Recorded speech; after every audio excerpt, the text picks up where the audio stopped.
She was giving up, sitting alone in a stained wedding dress, wheelchair locked in place, tears streaming down her face.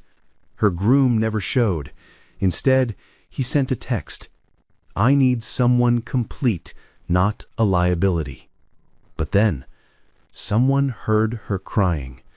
A widowed father, 2 little girls, 1 moment of kindness. What happened next shattered every rule about how families are supposed to form. This is the story of a rejected bride and the single dad who did the unthinkable. Before we continue, please tell us where in the world are you tuning in from? We love seeing how far our stories travel. Chris Williams heard it before he saw it, a sound that didn't belong in the peaceful autumn afternoon. Raw, desperate sobbing coming from somewhere beyond the flowering bushes near the pond. He'd come to this park for a reason, a painful one. 2 years ago today, his wife had died, and this place, her favorite spot in the world, was where he brought their 7-year-old twins, Avery and Chloe, to remember her, to keep her memory alive in their hearts, even as her voice faded from their minds. But now, someone else's grief was cutting through the quiet Saturday afternoon like broken glass. "Daddy, do you hear that?" Avery tugged on his sleeve, her long curly brown hair catching the light. "Someone's really sad." Chris looked down at his daughters, their young faces still shadowed from their own tears about their mother. Part of him wanted to stay cocooned on their picnic blanket, honoring his wife's memory without intrusion. But the crying continued, the kind of sobbing that came from a soul completely shattered.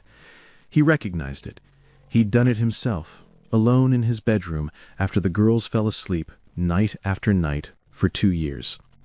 "Girls, stay right here on the blanket. Don't move, okay? Someone might need help." Chris stood and walked toward the sound, autumn leaves crunching under his feet. As he rounded the flowering bushes, he stopped cold. There, hidden in a quiet corner off the main path, sat a young woman in a wheelchair.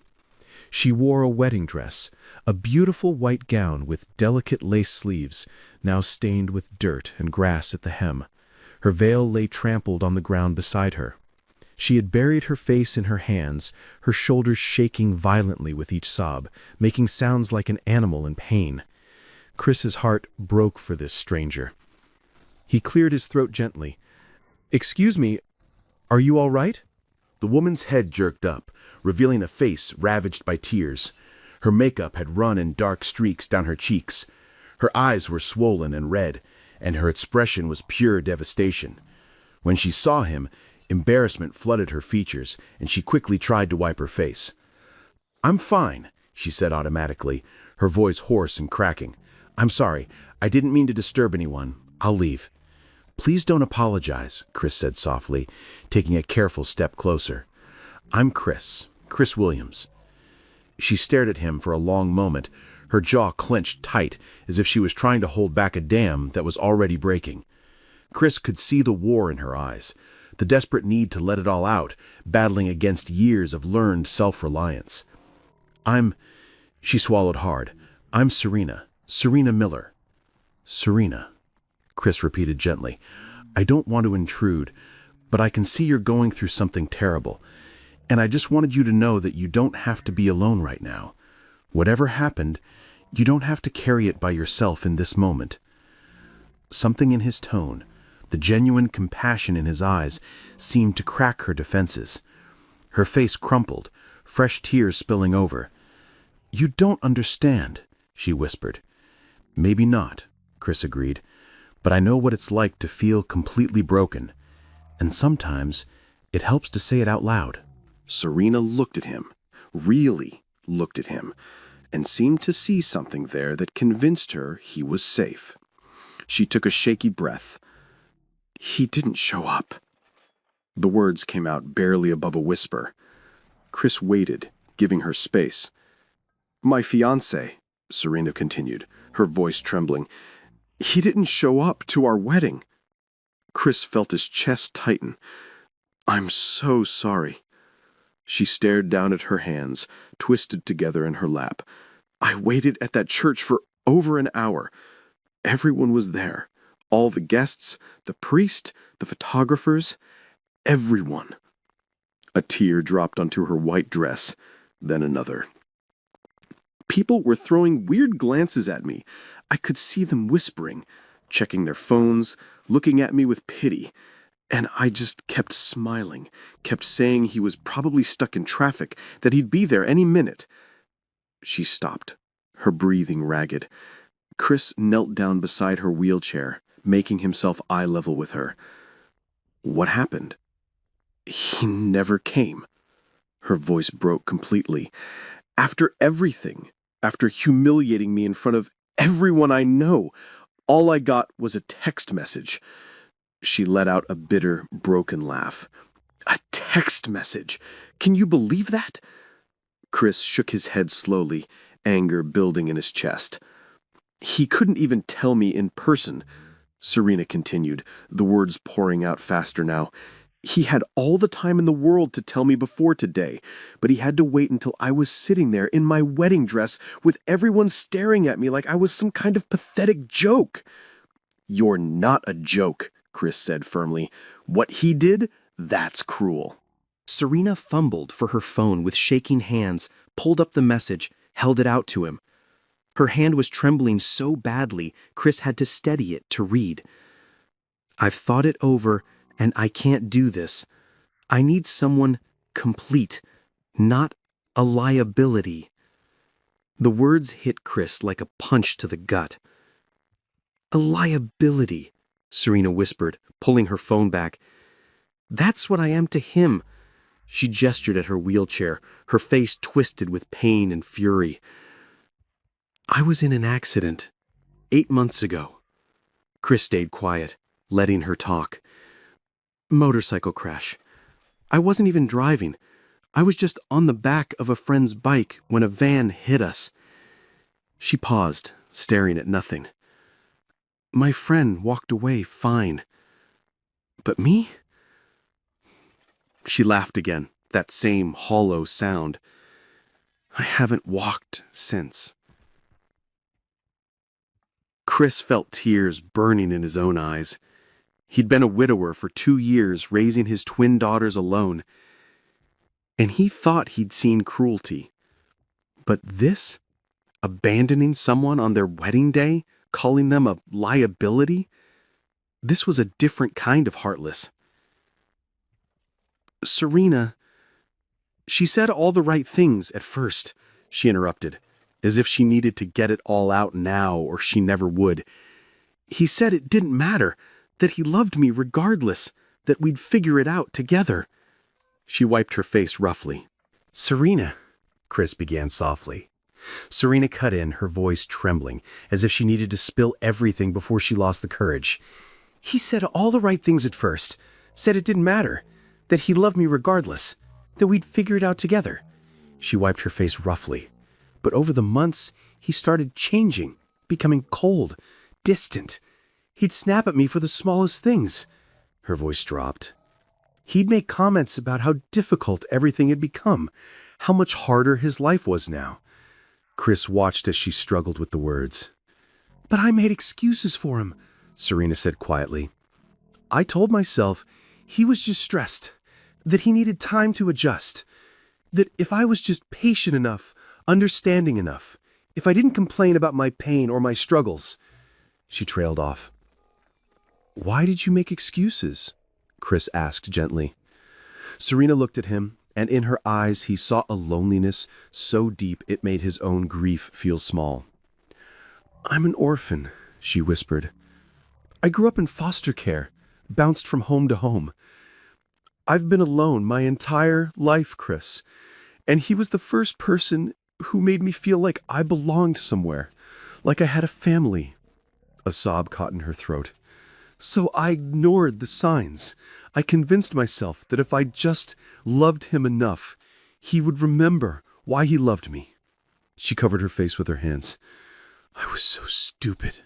No, Chris said firmly. He reached out, hesitated, then gently touched her shoulder.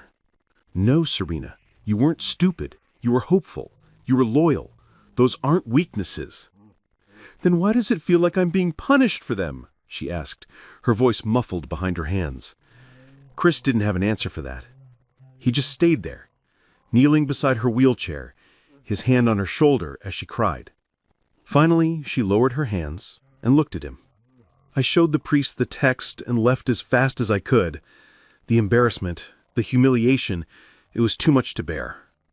I called a cab to bring me here because I couldn't face going back to my apartment. I just wanted to be somewhere beautiful for a little while before I have to figure out what to do with the rest of my life. "What do you mean, figure out what to do?" Chris asked. "My apartment was temporary. We were supposed to move into his place after the wedding. Now I have nowhere to go, no family to call." She looked directly at Chris, her eyes red and exhausted. "No one who cares whether I exist or not. I'm completely, utterly alone." The rawness of her pain hit Chris like a physical blow. He found himself kneeling fully beside her wheelchair now, his own eyes burning with tears. For 2 years he had been drowning in his own grief, barely keeping his head above water as he tried to be both mother and father to Avery and Chloe. He worked his accounting job during the day and came home to homework, dinner, bedtime stories, and the crushing weight of loneliness after the girls fell asleep. He knew what it meant to feel alone in a crowded world. "Serena," he said quietly, "what he did, the way he treated you, that says everything about him and absolutely nothing about you. You're not a liability. You're a person going through something incredibly difficult, and you deserved someone who would stand beside you, not someone who would abandon you in the cruelest way possible." Serena looked at him through her tears. "Why do you care? You don't even know me." Chris took a shaky breath. "Because 2 years ago today, my wife died." Serena's expression shifted, surprise mixing with her grief. A distracted driver hit her car head-on and she was gone before the ambulance even arrived. He gestured back toward the picnic blanket where his daughter sat. "And I have 2 7-year-old daughters who are sitting on that blanket right now, trying to remember what their mother's voice sounded like, because it's fading from their memories. And that terrifies them. And it terrifies me." Tears were streaming down his face now. "I'm barely holding it together most days. I cry in the shower so they don't hear me. I lie awake at night terrified that I'm failing them, that I'm not enough, that they'll grow up broken because I can't be both parents no matter how hard I try." He wiped his face with the back of his hand. "So when I hear someone in pain, someone who feels alone in the world, I can't just walk away. Because I know how dark that loneliness is. I know how it feels to wonder if you're strong enough to keep going." He looked directly at Serena. "And I need you to know that you are. You're still here, Serena. After everything you've been through, the accident, the pain, the betrayal, you're still here. That takes incredible strength." They sat there together in silence for a moment. 2 strangers, crying in a park, connected by the universal language of grief and loss. Finally, Serena reached out and touched his hand. "Thank you," she whispered. "Thank you for not leaving me alone." "Daddy?" Both Chris and Serena looked up. Avery and Chloe had crept over despite his instructions, their young faces filled with concern, their own eyes still red from crying about their mother. "Girls, I asked you to stay on the blanket," Chris said gently, wiping his face. "But we heard you crying, and we wanted to make sure you were okay." She looked at Serena with the brutal honesty of childhood. "Why are you crying in a princess dress?" Serena managed a trembling smile despite everything. "It was supposed to be my wedding dress, but the person I was going to marry didn't come to the wedding." "What?" Avery's face scrunched up in outrage. "That's really, really mean. Why would someone do that?" "I don't know, sweetheart," Serena said softly.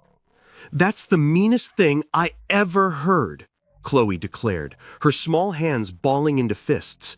"Our mommy died 2 years ago today. That's why we're at the park. This was her favorite place.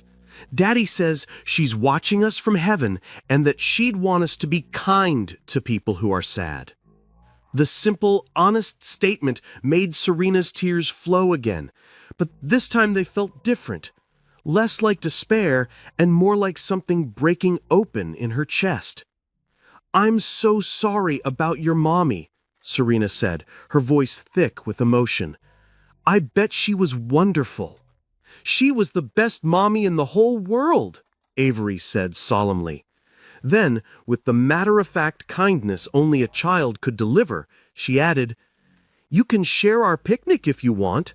We have sandwiches and juice and cookies that Daddy made. They're not as good as Mommy's, but they're still pretty good. And you can help us feed the ducks," Chloe offered, reaching out to touch Serena's hand. "We brought extra bread." Chris looked at Serena, at this woman who'd been so thoroughly broken by the cruelty of someone who was supposed to love her. His daughters, his beautiful, kind-hearted daughters who'd learned compassion from their mother, were offering this stranger exactly what she needed, to not be alone. "The girls are right," Chris said. "You don't have to be alone right now.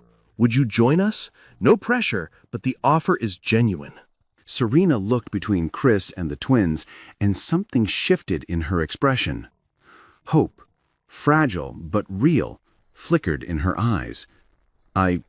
She swallowed hard. "I would like that. Very much. Thank you. Have you ever felt completely alone, like the world had forgotten you existed? Drop a comment below. You're not alone in feeling that way." What happened next surprised all of them. As Chris helped Serena navigate her wheelchair over to their picnic blanket, the girls immediately flanked her, chattering about the ducks and their school and their favorite things, and slowly, so slowly, Serena began to smile. A real smile, small at first but growing. They fed the ducks together, the girls delighting in showing Serena the special technique their mother had taught them. Toss the bread in an arc so the shy ducks in the back get some too. They ate sandwiches and slightly burnt cookies, and Avery insisted Serena try the juice boxes because they taste better when you drink them outside. Chris watched as his daughter's natural kindness worked a kind of magic. They didn't treat Serena with pity or awkwardness. They just treated her like a person, like a friend. And he watched Serena transform before his eyes. The devastation on her face gradually replaced by something that looked almost like peace. "Your girls are amazing," Serena said softly to Chris, as Avery and Chloe chased a particularly bold duck near the water's edge. "They get it from their mother," Chris replied, his voice thick with emotion. He stared out at the pond, remembering the countless Saturdays they'd spent here as a family of 4. She always said that kindness costs nothing, but means everything. I think she'd be proud of them today." "She would be," Serena agreed, watching the girls laugh as the duck waddled away. "And she'd be proud of you, too." As the afternoon stretched on, they talked. Really talked. Chris told her about the impossible balance of single parenthood, the guilt he carried over every little thing he couldn't do perfectly, the way he stayed up late baking cookies that never tasted quite right because he needed to honor his wife's memory somehow, the fear that his daughters would grow up with holes in their hearts that he couldn't fill. Serena shared stories from her childhood, the loneliness of foster care, the resilience she'd built moving from home to home, never quite belonging anywhere. She told him about her job at the library before the accident, how she loved being surrounded by stories and helping people find exactly the book they needed. And she told him about the 8 months since the crash, the physical therapy, the pain, the slow realization that her fiancé was pulling away even as she needed him most. When the sun began to set, painting the sky in shades of orange and pink, Chris found himself not wanting the day to end. This stranger had become someone important in the span of a few hours, not because of romance or attraction, but because of something deeper, a recognition of shared pain and resilience. "Serena," Chris said as they prepared to part ways, "I know we just met, but I'd like to give you my number. If you ever need someone to talk to or help with anything, please call or text me. I mean it." Serena's eyes filled with fresh tears, but she was smiling. I'd like that. And here, let me give you mine too. They exchanged phones, each typing in their contact information. When Chris handed hers back, Serena held it for a moment, staring at his name on her screen. "Thank you," she whispered. "I don't know what I did to deserve meeting you all today, but I'm so grateful." "Daddy always says the universe puts people in our path when we need them most," Chloe announced, hugging Serena's arm. "Maybe we all needed each other today." "Maybe we did, sweetheart," Chris agreed, his heart feeling lighter than it had in 2 years. "Maybe we really did." 3 days later, Chris's phone rang while he was making dinner. "Hello? It's Chris. It's Serena from the park." "Serena." Chris smiled, his heart lifting. "I'm so glad you called. How are you doing?" There was a pause. Then, "Better than I thought I'd be. I found a support group for people with spinal injuries. First meeting is tomorrow. I'm nervous, but I'm going to try." "That's incredible," Chris said, genuine pride in his voice. "That takes real courage. I keep thinking about what you said, that I'm still here. That has to mean something, right?" "It means everything." They talked for over an hour that night, about everything and nothing, and when they finally hung up, Chris realized he was smiling wider than he had in years. The next week, Serena called again, this time to tell him about the support group, how terrifying and wonderful it had been to meet others who understood. Chris told her about Chloe's latest drawing, a picture of their day at the park, with Serena included as part of the family. "She drew me?" Serena's voice caught with emotion. "In purple," Chris confirmed, her favorite color. "She says purple is for special people." 2 weeks after they met, Chris invited Serena back to the park. She came, and this time the girls brought drawings they'd made for her and a list of book recommendations from Avery that was 3 pages long.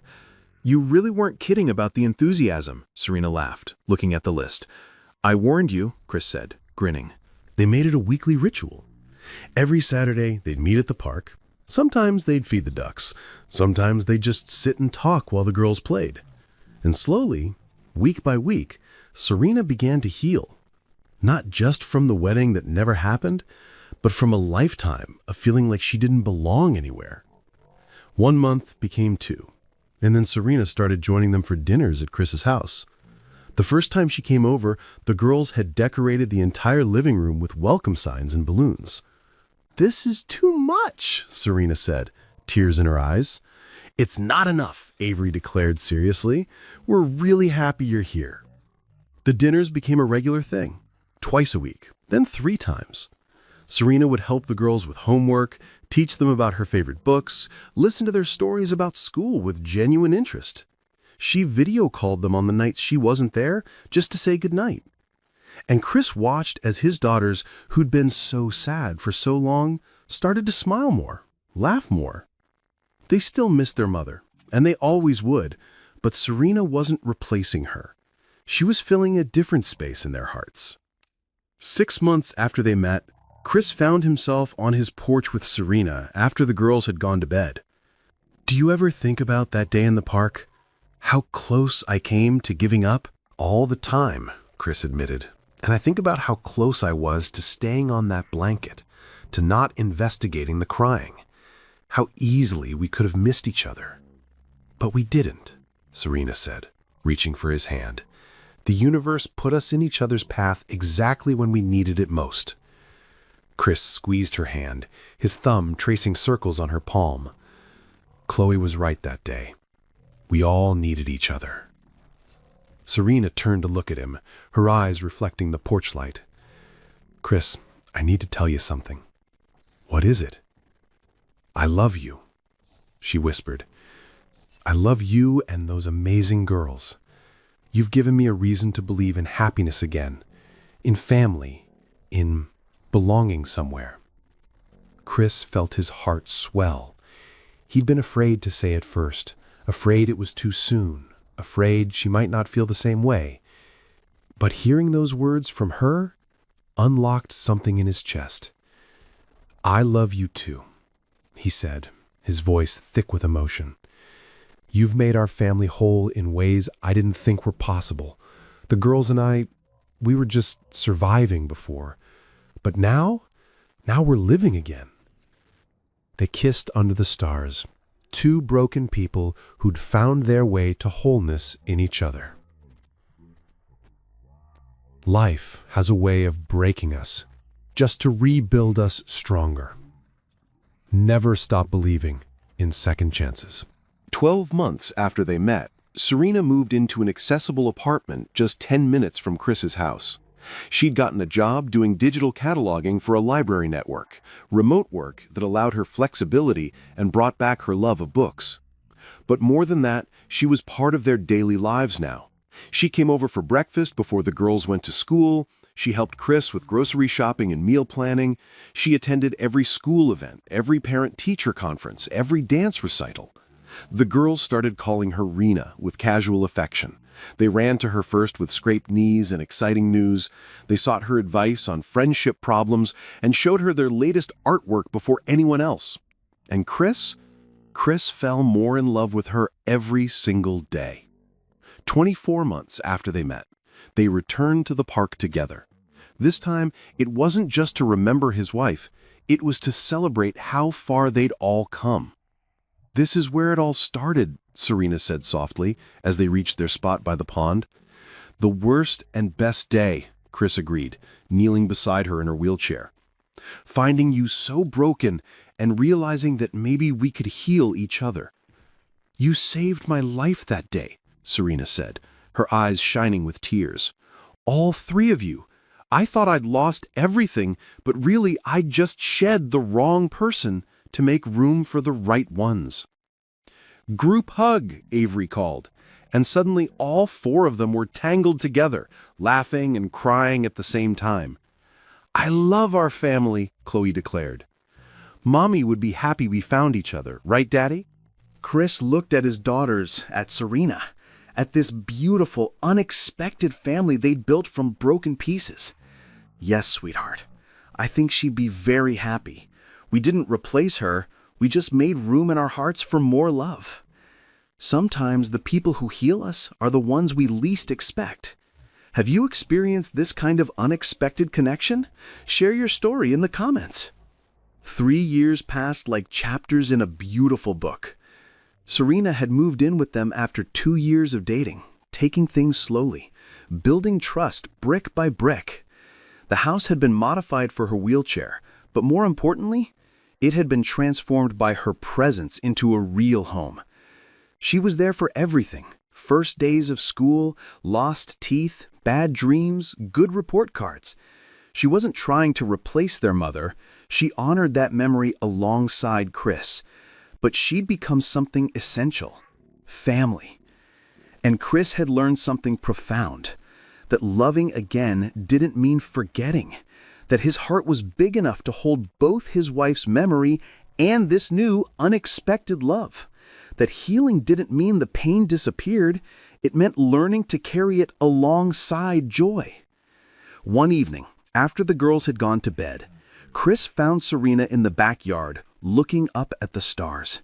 His hands were shaking, not from grief this time, but from nervous anticipation. The girls were in on the plan. They'd helped him pick out the ring 2 weeks ago, sworn to secrecy with the seriousness only 10-year-olds could muster. "Hey," he said softly, sitting beside her wheelchair. "Remember when we met? How you said you'd lost everything?" "I remember," Serena said, smiling. "I was so wrong. I hadn't lost everything. I just cleared space for something better." "These 3 years with you have been..." Chris took a breath. "You've reminded me what it means to be happy. You've shown my girls that family isn't just biology, it's choosing each other every single day. And I want to keep choosing you. Every day. For the rest of my life." He pulled out a small box, opening it to reveal a simple, elegant ring. "Serena Miller, will you marry me?"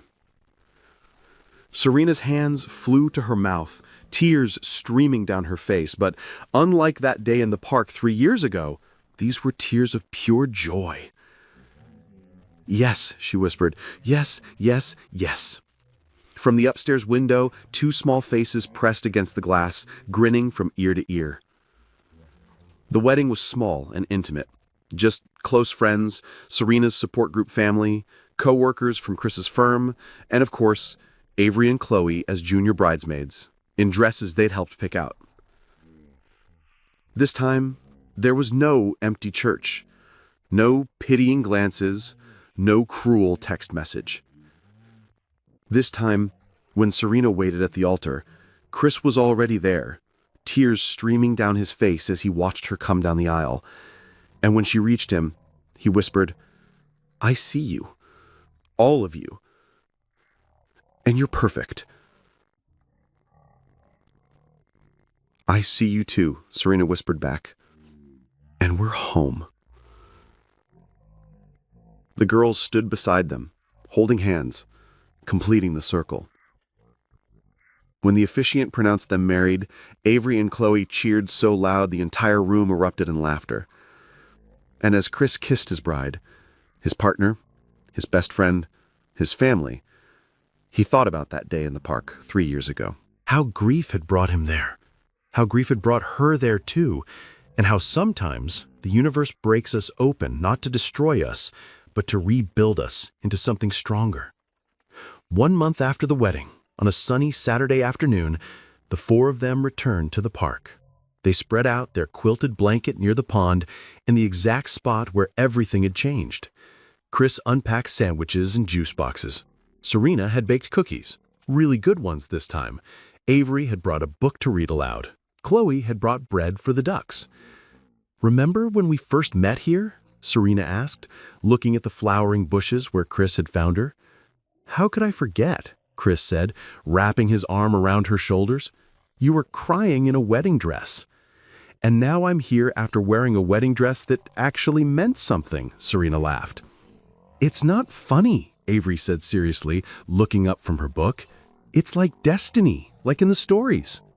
"Maybe it is," Chris agreed. He looked at his daughters, at Chloe feeding the ducks with focused determination, at Avery, already lost in her book, at Serena, smiling beside him, wearing the simple gold band that matched his own. His family, complete and whole in ways he'd never imagined possible 3 years ago. "You know what?" Serena said softly, watching the sunlight dance on the water. "That day when my fiancé didn't show up, I thought it was the end of everything, but it was really the beginning. I had to lose the wrong person to find my real family." Chris kissed her temple. "And I thought I'd lost my chance at happiness forever. But you taught me something important, that the heart doesn't replace love. It just expands to hold more of it." "Is this too mushy?" Chloe called from the water's edge. "Because it's getting really mushy over there." They all laughed, and Chris pulled both girls into a group hug with Serena at the center. One day, Chris said to his daughters, "When you're older, I hope you remember this, that some of the worst days of our lives lead to the best ones, that family isn't about perfection, it's about showing up, especially when it's hard, and that kindness matters, always." "We'll remember, Daddy," Avery promised. As they settled in for their picnic, the pond shimmering in the afternoon light, Chris looked around at his family and felt something he hadn't felt in years: complete peace. They'd all been broken in different ways, but together they'd built something unbreakable. They'd built a family, not by replacing what was lost, but by making space for what was found, not by forgetting the past, but by honoring it while embracing the future, not by chance, but by choice, choosing each other every single day. And in that quiet park where grief had once brought them together, love kept them whole. Friends, if this story touched your heart the way it touched mine, if it reminded you of the power we all have to change someone's life with a simple act of kindness, and sometimes our darkest moments lead us exactly where we're meant to be, please don't just watch and walk away. Hit that subscribe button and join our Soul Lift Stories family for more stories that restore your faith in humanity. Share the story with someone who needs to remember that kindness is never wasted. Thanks for watching, and remember, you're never truly alone.